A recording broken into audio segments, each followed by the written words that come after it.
Lately, something felt off in my routine. I woke up every day exhausted, despite sleeping a full night. At first, I thought it was just stress from college, but it didn't explain the strange fatigue that gripped me. I had no energy for anything. Even getting out of bed seemed like an impossible task. I began to wonder if I was getting sick, but there were no physical symptoms to explain what I was feeling. In the beginning, I tried to ignore it.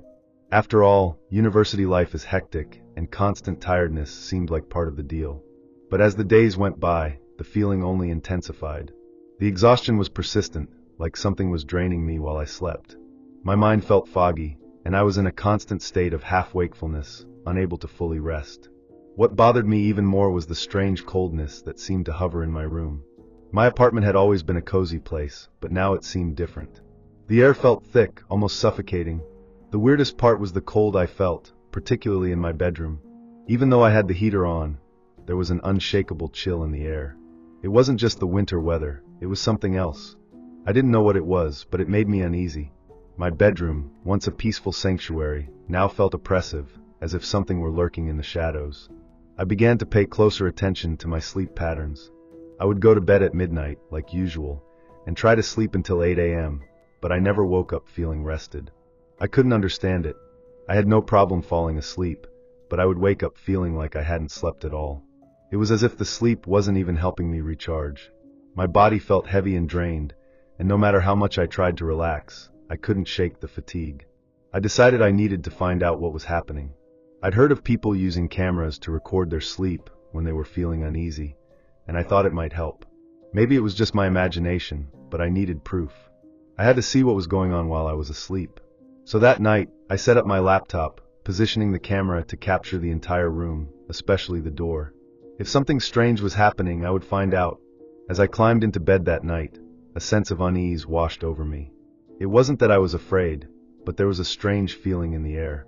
The room was dimly lit by the glow of my alarm clock, casting long shadows across the walls. I pulled the blanket up to my chin and closed my eyes, but my mind wouldn't settle. I felt like something was watching me, even though the room was empty. I tried to ignore the feeling, but it lingered, unsettling me as I drifted off to sleep. I had trouble sleeping that night. My mind raced with thoughts, and every time I closed my eyes, I felt a strange discomfort. I kept hearing faint sounds, but when I would open my eyes, nothing was there. The restlessness only grew worse. I wanted to believe it was just nerves or an overactive imagination, but it felt real. I wasn't sure if it was paranoia or something more sinister, but I couldn't shake the feeling that something was wrong. When I woke up the next morning, I was exhausted as usual. My body ached, and I felt as though I hadn't slept at all. I stumbled into the kitchen, brewed a cup of coffee, and sat down at my desk to review the footage I had recorded the night before. I wasn't sure what I was expecting to see, but I knew I had to watch it. I needed answers, even if the truth was terrifying. As I watched the video, I saw myself sleeping peacefully at first. Everything seemed normal. I shifted in my sleep, tossed the covers a little, but nothing out of the ordinary. But then, at exactly 2 a.m., I saw it. The door to my bedroom creaked open. My heart skipped a beat. I was certain I had closed the door before going to bed. But there it was, slowly opening, as if something was pushing it from the other side. The figure that entered was not immediately visible, just a dark shape that seemed to glide into the room. I could barely make out its outline, but I could tell it was there. My breath caught in my throat as I watched the shadow move closer to my bed. It didn't make a sound. There was no creak of the floorboards, no rustling of clothing, just silent, fluid movement. I couldn't make sense of it. My heart pounded as I watched the figure crouch down beside my bed, staring at me as I slept. The figure remained still for what felt like an eternity. I couldn't understand why it wasn't doing anything, just sitting there, watching me sleep. My mind raced with questions. Who was this? What did they want? Was it a burglar? But no, this wasn't normal. The figure didn't act like a person. It didn't move like one. It was as if it wasn't even human. For what seemed like hours, the shadow didn't move. It just sat by my bed, never once looking away from me. I couldn't breathe. The more I watched, the more I felt a deep, bone-chilling sense of dread. This wasn't just a weird situation, it felt dangerous. I wanted to wake up, to scream, but my body was frozen. I couldn't tear my eyes away from the screen. The fear was so overwhelming that I could feel it deep in my chest, pressing down on me, suffocating me. Eventually, after what felt like an eternity, the figure stood up. The movement was eerily smooth, too fluid to be natural. It didn't make a sound as it rose from the floor and turned toward the door. I watched, horrified, as it slowly moved away from my bed and walked toward the exit. I couldn't understand what I was seeing. Why was it leaving? What was it waiting for? It didn't turn back, didn't say a word. It simply walked out of my room, and the door creaked softly behind it. As the door clicked shut, I remained motionless, my mind reeling. I sat there in disbelief, not knowing what to think. Was this a dream? Was it real? I had seen it with my own eyes, but I couldn't process what had just happened.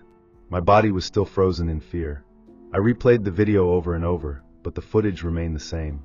The shadow had been there, in my room, watching me as I slept. I wasn't sure what I had just experienced, but I knew it wasn't normal. I had to know more. I couldn't just ignore it. Maybe it was a one-time thing, some kind of glitch in my mind or in the camera. But I couldn't shake the feeling that whatever I had seen was real. Something had been in my room, and it wasn't finished. It had come for a reason, and I needed to understand why. I spent the next few days in a state of constant unease. Every little noise seemed amplified. The creak of the floorboards, the hum of the refrigerator, the rustling of the curtains in the wind. Everything made my heart race. I couldn't relax. I couldn't sleep. I kept thinking about the shadow and the way it moved so unnaturally smooth. It wasn't human. It wasn't a person. My apartment, once a place of safety, now felt like a trap. I couldn't shake the feeling that something was lurking in the corners, watching me. At night, I would lie in bed, staring at the ceiling, waiting for the door to open again. The fear gnawed at me, slowly consuming my thoughts. I couldn't escape it. I couldn't outrun it. Whatever it was still here. And it was watching. I began to wonder if I was losing my mind. Maybe I was just tired. Maybe it was all in my head. But every time I closed my eyes, I could still see that figure.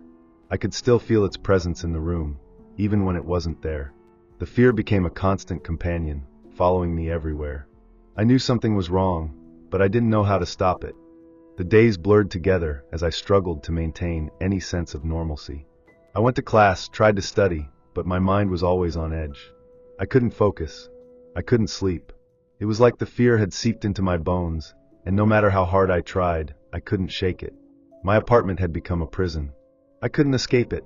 Every time I entered my room, I felt its presence there just beyond my sight. I started noticing things in my apartment that I hadn't before. Small, subtle changes. Items that were out of place, things I didn't remember moving. A book that had been on the shelf was now on the floor. A picture frame that had been on the desk was now on the bed. I tried to tell myself it was just my imagination, but deep down, I knew it wasn't. The figure wasn't gone. It was still here. That night, I set up another camera. I couldn't let it go. I had to know what was happening. I had to see if it would happen again. I couldn't stop myself. I had to know the truth, no matter how terrifying it might be. As I climbed into bed, I felt the familiar coldness creep over me. My mind raced, but I forced myself to close my eyes and pretend to sleep. The hours dragged by, and I couldn't tell if I was awake or dreaming. The coldness pressed in, suffocating me. I heard the faintest noise, like the sound of someone breathing in the room with me. I froze, not daring to move.